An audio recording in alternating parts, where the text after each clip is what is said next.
आप सभी लोगों का एक बार फिर से स्वागत है हमारे चैनल पर। आज के इस वीडियो में हम लोग सामान्य ज्ञान के लिए प्रैक्टिस सेट 9 है वो डिस्कस करने वाले हैं। ये अनिवार्य प्रश्न पत्र का मॉक टेस्ट है जो सभी को करना है, चाहे जिसका सब्जेक्ट कुछ भी हो। और ये टेस्ट सीरीज आपके डीएसएसबी के जो अनिवार्य प्रश्न पत्र है जिसमें 100 प्रश्न आएंगे उसके लिए भी ये इम्पोर्टेंट है। तो आप डीएसएसबी वाले और जो जूनियर एडिट का एग्ज़ाम दे रहे हैं उनके लिए, दोनों के लिए बहुत इंपॉर्टेंट है। इस सीरीज़ को आप फॉलो ज़रूर करते रहें। तो चलिए शुरू करते हैं बिना टाइम वेस्ट किए हुए। तो पहला प्रश्न है आज का, भारत में गिद्धों की कमी का अत्यधिक प्रमुख कारण है। तो गिद्धों की कमी के पीछे जो प्रमुख कारण है वो क्या है? तो यहाँ पे पहले प्रश्न का आपका राइट आंसर हो जाएगा ऑप्शन सी, जानवरों को दर्द निवारक दवा देना। यानी जानवरों को जो दर्द निवारक दवा दी जाती है जिसका नाम है डिक्लोफेनेक सोडियम, तो इसके प्रयोग से जो पशु फिर मर जाते हैं और उनको, उनका मांस है वो गिद्धों द्वारा खाया जाता है। तो फिर उस मांस को खाने से 30 दिन के भीतर जो गिद्ध की डेथ हो जाती है। तो डिक्लोफेनेक एक प्रमुख कारण है भारत में गिद्धों की संख्या को कम करने के लिए। नेक्स्ट है, सिगरेट में धुएं के प्रमुख यानी मुख्य प्रदूषक हैं। तो सिगरेट के धुएं में जो मुख्य प्रदूषक होते हैं वो कौन से हैं? तो यहाँ पे प्रश्न 2 का राइट आंसर हो जाएगा कार्बन डाइऑक्साइड एवं benzene. Option C, carbon dioxide एवं बेंजीन। नेक्स्ट है, निम्न में से कहाँ आर्सेनिक जल प्रदूषण सर्वाधिक है? यहाँ पे पूछा है आर्सेनिक जो जल प्रदूषण है वो किस स्टेट में सर्वाधिक है? तो राइट आंसर यहाँ पे 3 का आपका हो जाएगा ऑप्शन डी, पश्चिमी बंगाल। पश्चिम बंगाल में आर्सेनिक का प्रदूषण ज़्यादा है और राजस्थान में आपका जो फ्लोराइड है उसका प्रदूषण है वो ज़्यादा है। नेक्स्ट है, एक गिलास पानी पीने से कितनी कैलोरी मिलती है? तो ये शून्य होगा, इसका आंसर 4 का राइट आंसर हो जाएगा ऑप्शन ए। ये पीसीएस में पूछा गया सवाल है, पीसीएस में पूछा जा चुका है इसको। नेक्स्ट है, आकाश नीला रंग इस कारण होता है। तो आकाश का नीला रंग है वो किसके कारण होता है? राइट आंसर यहाँ पे आपका हो जाएगा 5 का ऑप्शन ए, प्रकाश के प्रकीर्ण के कारण आकाश का रंग है वो नीला दिखाई देता है। नेक्स्ट है, दांत रोगियों के दांत देखने में दंत चिकित्सकों द्वारा प्रयुक्त दर्पण होता है। तो जो डेंटिस्ट होता है वो किस प्रकार के दर्पण का प्रयोग करता है? तो 6 का राइट आंसर हो जाएगा ऑप्शन बी, अवतल दर्पण। अवतल दर्पण का प्रयोग है, यानी जिसको नतोदर शीशे भी कहते हैं, तो डेंटिस्ट के द्वारा इसका प्रयोग किया जाता है। नेक्स्ट है, गुट निरपेक्ष का पहला शिखर सम्मेलन कहाँ आयोजित किया गया था? तो यानी नेम का जो प्रथम शिखर सम्मेलन है वो कहाँ पर आयोजित हुआ था? 7 का राइट आंसर हो जाएगा ऑप्शन सी, बेलग्रेड। बेलग्रेड में ये पहली बार इसका आयोजन है वो किया गया था। नेक्स्ट है, भीतरकनिका विश्व धरोहर स्थल भारत के किस राज्य में स्थित है? तो भीतरकनिका जो विश्व धरोहर स्थल है ये आपका स्थित है ऑप्शन सी, उड़ीसा। उड़ीसा में ये स्थित है। नेक्स्ट है, पर्यावरणीय प्रभावों पर हानि कम करने हेतु विभिन्न उपभोक्ता उत्पादों हेतु इको मार्क योजना है वो कब प्रारंभ की गई थी? यानी उन्हीं प्रोडक्ट को इको मार्क है वो किया जाता है जो पर्यावरण के लिए पर्यावरण हितैषी हों, पर्यावरण के पर कोई प्रतिकूल प्रभाव न डालते हों। तो इको मार्क योजना है प्रारंभ की गई थी, ये 1991 में की गई थी। ऑप्शन बी इसका राइट आंसर हो जाएगा 1991। नेक्स्ट है, भारत में कुल कितने उच्च न्यायालय हैं? तो भारत में कुल कितने उच्च न्यायालय? राइट आंसर हो जाएगा ऑप्शन डी, 25। किन किन स्टेट में अभी उच्च न्यायालय नहीं है वो आप कमेंट बॉक्स में बताना ज़रूर। नेक्स्ट है, निम्न में से कौन सा अर्धचालक है? तो इनमें से कौन सा अर्धचालक है? 11 का राइट आंसर हो जाएगा ऑप्शन डी, जर्मेनियम। नेक्स्ट है, कांसा मिश्र धातु है। तो कांसा किस किस का अलॉय है? 12 का राइट आंसर हो जाएगा तांबा और टिन का, ऑप्शन ए, तांबा और टिन। नेक्स्ट है, निम्न में से कौन सा जल जनित रोग है? तो जल जनित रोग है ऑप्शन सी, हैजा। हैजा है ये जल जनित रोग है, गंदा खाना और पानी पीने से ये हो जाता है। नेक्स्ट है आपका, निम्न में से कौन संसद के दोनों सदनों की संयुक्त बैठक की अध्यक्षता करता है?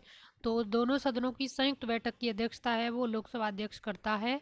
और इस सदन संयुक्त अधिवेशन किसी एक्ट किसी उस पे बिल पे होने वाला है तो ये आह्वान करता है राष्ट्रपति, लेकिन अध्यक्षता है वो लोकसभा अध्यक्ष द्वारा की जाती है, ना कि राज्यसभा के सभापति द्वारा। नेक्स्ट है, निम्न में से किस वाद में भारतीय संविधान के मूलभूत ढांचे की अवधारणा प्रतिपादित की गई थी?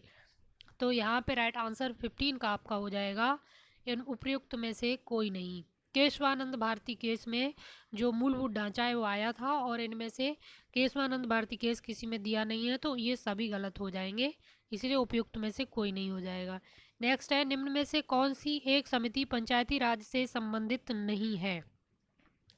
तो यहाँ पे 16 का आपका राइट आंसर हो जाएगा ऑप्शन ए, पी.एन. राव समिति है, ये आपकी पंचायती राज से संबंधित नहीं है। बाकी एल.एम. सिंघवी समिति, अशोक मेहता समिति और बलवंत राय मेहता समिति, ये तीनों ही आपकी पंचायती राज से संबंधित हैं। और अशोक मेहता समिति ने द्विस्तरीय जो पंचायत सिस्टम है उसकी सिफारिश की थी, तो इसका यही इंपॉर्टेंट है, अशोक मेहता समिति ने द्विस्तरीय पंचायत समिति की पंचायत स्तरों की सिफारिश की थी।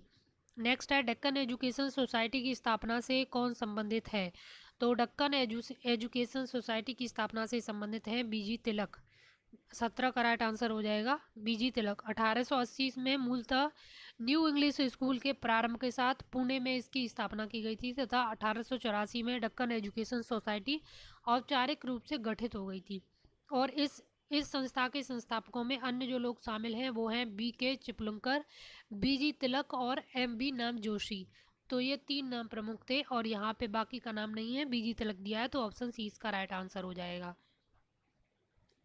नेक्स्ट है, आज़ाद हिंद फौज के अधिकारियों के लाल किले में चल रहे मुकदमे में उनके पक्ष में निम्न में से किसने वकालत की थी? तो लाल किले पर जो मुकदमा चला था उसकी जो आज़ाद हिंद फौज की तरफ से वकील थे, तो वो कौन थे?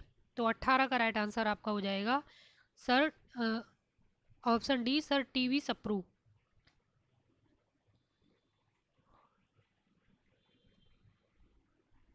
तेज बहादुर सप्रू हैं ये आपके मुकदमे के पक्ष में वकालत करने का ये वकालत कर रही थी। नेक्स्ट है, जलियांवाला बाग हत्याकांड के विरोध में निम्न में से किसने वायसराय की कार्य परिषद से इस्तीफा दे दिया था, त्यागपत्र दे दिया था?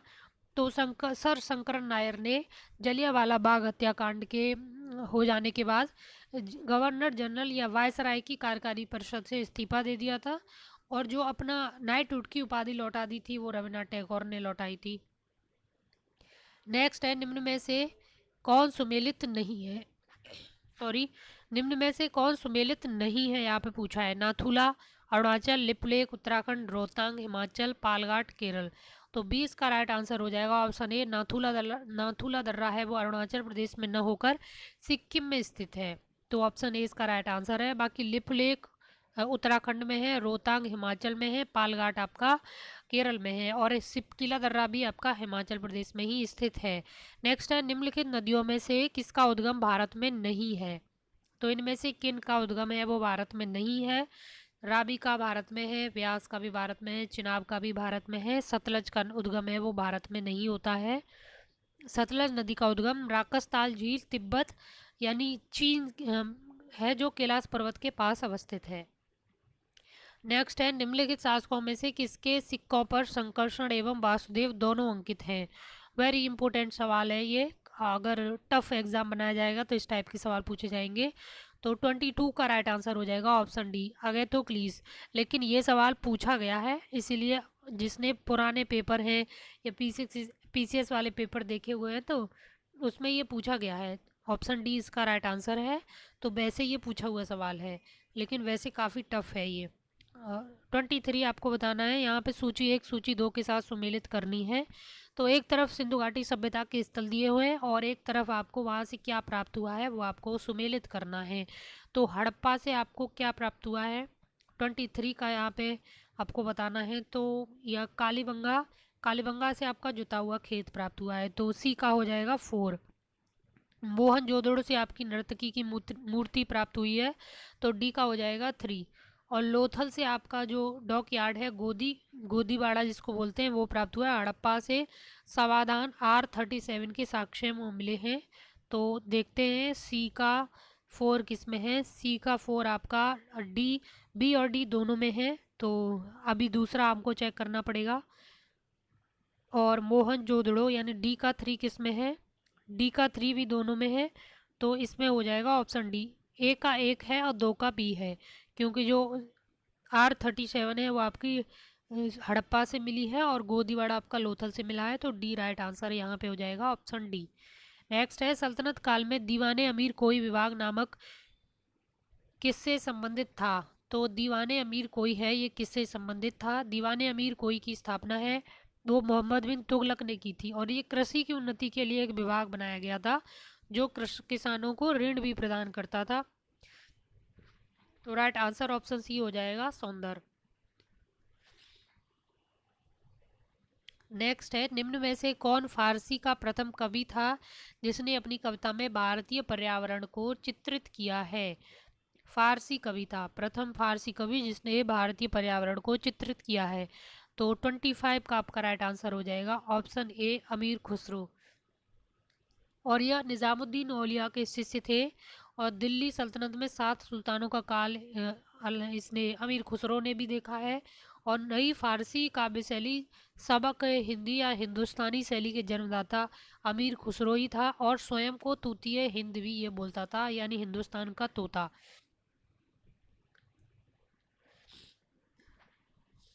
नेक्स्ट है, रविंद्रनाथ टैगोर को नोबेल पुरस्कार दिया गया था 1913 में, साहित्य के लिए नोबेल पुरस्कार इनको प्राप्त हुआ था।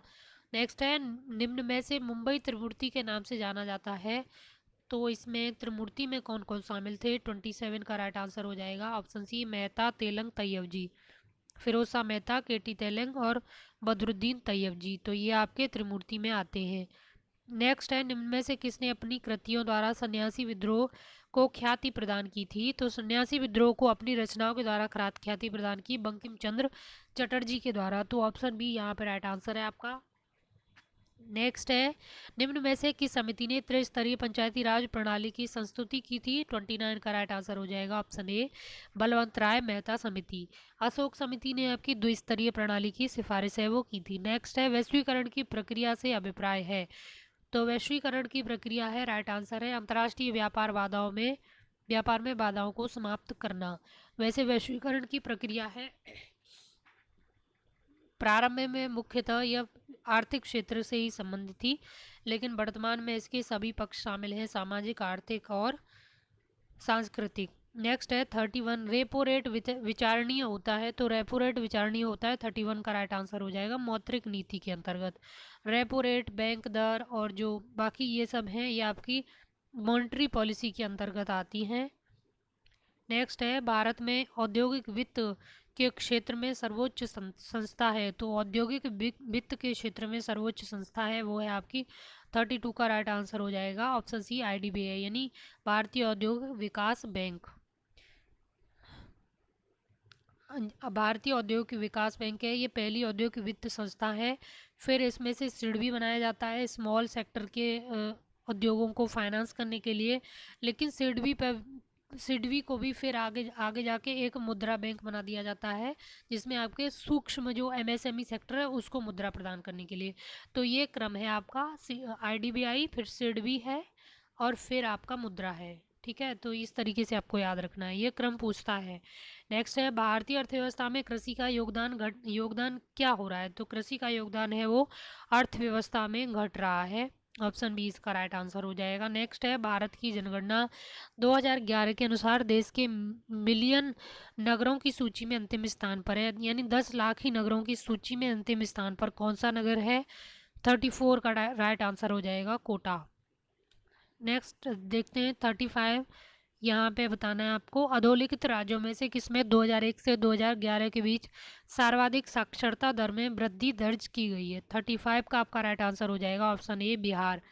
देखिए वृद्धि यहाँ पे बहुत स्कोप है ना लिटरेसी को बढ़ाने के लिए, तो इसीलिए बिहार है। नेक्स्ट है, हिंडाल्को स्थापित है, तो हिंडाल्को स्थापित है रॉबर्ट्सगंज यानी सोनभद्र में, ऑप्शन बी इसका राइट आंसर हो जाएगा। नेक्स्ट है, देश में प्रथम कृषि विश्वविद्यालय की स्थापना किस वर्ष की गई थी? 37 का आपका राइट आंसर हो जाएगा ऑप्शन बी, 1960। नेक्स्ट, 27 अक्टूबर से 2 नवंबर 2020 के मध्य सतर्कता जागरूकता सप्ताह मनाया गया। अब तो ये पीछे का सवाल हो गया, इस वर्ष इस सप्ताह की थीम क्या थी? तो राइट आंसर आपका हो जाएगा सतर्क भारत समृद्ध भारत। नेक्स्ट है भारत में किस राज्य में कट बिहू उत्सव मनाया जाता है? तो राइट आंसर 39 का हो जाएगा ऑप्शन सी, असम। नेक्स्ट है ग्लोबल हैंड वॉशिंग डे कब मनाया गया या मनाया जाता है? 40 का राइट आंसर हो जाएगा 15 अक्टूबर। नेक्स्ट है छठा भारतीय अंतर्राष्ट्रीय विज्ञान महोत्सव वीडियो कॉन्फ्रेंसिंग के माध्यम से कब आयोजित किया गया था? 41 का राइट आंसर हो जाएगा ऑप्शन बी, 22 से 25 दिसंबर 2020 के मध्य। 42 यहाँ देखते हैं, 16 अक्टूबर 2020 को संपूर्ण विश्व में विश्व खाद्य दिवस मनाया गया। इस अवसर पर किस देश द्वारा खाद्य और कृषि संगठन FAO की 75वीं वर्षगांठ के उपलक्ष्य में स्मारक सिक्का जारी किया है? भारत ने। वेरी इंपॉर्टेंट सवाल है, ये पूछा जा सकता है। नेक्स्ट है अक्टूबर 2020 में भारत सरकार द्वारा अनुवांशिक अनुशंसित 8 समुद्री तटों को अंतर्राष्ट्रीय ब्लू फ्लैग प्रमाणन द्वारा प्राप्त हुआ है। निम्नलिखित में से कौन से समुद्र तट का भारत सरकार द्वारा अंतर्राष्ट्रीय ब्लू फ्लैग प्रमाण के लिए अनुशंसित नहीं किया गया है? तो 43 का राइट आंसर हो जाएगा ऑप्शन सी, कनारा तट केरल। बाकी शिवराजपुर गुजरात, घोघला दीवा और राधानगर अंडमान निकोबार, ये सभी अनुशंसा के लिए भेजे गए थे। और ये ऐसे पूछा जा सकता है कि राधानगर कहाँ पर है? तो ये अंडमान निकोबार में है। नेक्स्ट है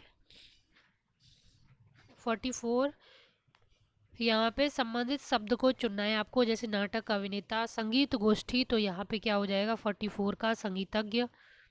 नेक्स्ट है कथन और निष्कर्ष से संबंधित, तो 45 का राइट आंसर आपका हो जाएगा ऑप्शन ए, केवल मान्यता एक अस्पष्ट है। दिए गए विकल्पों में से विषम शब्द युग्म का ज्ञात कीजिए। तो यहाँ पे विषम शब्द को आपको चुनना है। तो ध्रुव तारा, नाइकी, क्रक्स, फिनिक्स। 46 आपका राइट आंसर हो जाएगा नाइकी। 46 में आपका राइट आंसर है नाइकी। नाइकी एक अमेरिकी बहुराष्ट्रीय कंपनी है जो खेल से जुड़े सामान डिजाइन का विकास करती है, जबकि ध्रुव तारा, क्रॉक्स तथा फिनिक्स हैं ये तारामंडल हैं। नेक्स्ट है 47, श्रृंखला में दी गई गलत जन्म तिथि का ज्ञात कीजिए। तो यहाँ पे गलत जन्म तिथि को आपको ज्ञात करना है। 47 का राइट आंसर हो जाएगा 47, ऑप्शन डी। ऑप्शन डी इसका राइट आंसर हो जाएगा। 48 का आपका राइट आंसर हो जाएगा ऑप्शन डी। और 59 ऑप्शन ए इसका राइट आंसर हो जाएगा। आज का आखिरी सवाल है 16 फरवरी 2021 को किसे स्कॉच समूह द्वारा Skoch chief minister of the year का अवार्ड है वो प्रदान किया गया? तो ये किया गया था option B, YS Jagan Mohan Reddy को। तो 50 का राइट आंसर हो जाएगा ऑप्शन बी। तो ये 9 टेस्ट हैं आपके कंप्लीट हो चुके हैं। कल आपके 10 पूरे कंप्लीट हो जाएंगे। तो आप इस सीरीज़ को फॉलो ज़रूर करते रहें। अगर आपको इसका PDF चाहिए तो आप हमारा टेलीग्राम चैनल है वो ज्वाइन कर सकते हैं, जिसका लिंक आपको नीचे डिस्क्रिप्शन बॉक्स में दे दिया जाएगा। और आप ग्रुप ज्वाइन कर लेंगे वहाँ जाके, तो आपको वहाँ पे इसकी PDF मिल जाएगी। और SST के लिए आपको 10 मॉक टेस्ट है वो भी दिए जाएंगे। बाकी जो हम टेस्ट बनाएंगे अपने अलग से, तो वो भी आपको ग्रुप में ही आपको इन्फॉर्म कर दिया जाएगा। अभी घटना चक्र की जो टो सीरीज़ है वो चल रही है, इसको ख़त्म होने के बाद में बाकी के मॉक टेस्ट हैं वो आपको दिए जाएंगे। आप जितनी ज़्यादा प्रैक्टिस करेंगे उतना ज़्यादा आपके लिए एग्ज़ाम के लिए सही रहेगा। तो चलिए नेक्स्ट वीडियो मिलते हैं। Thank you.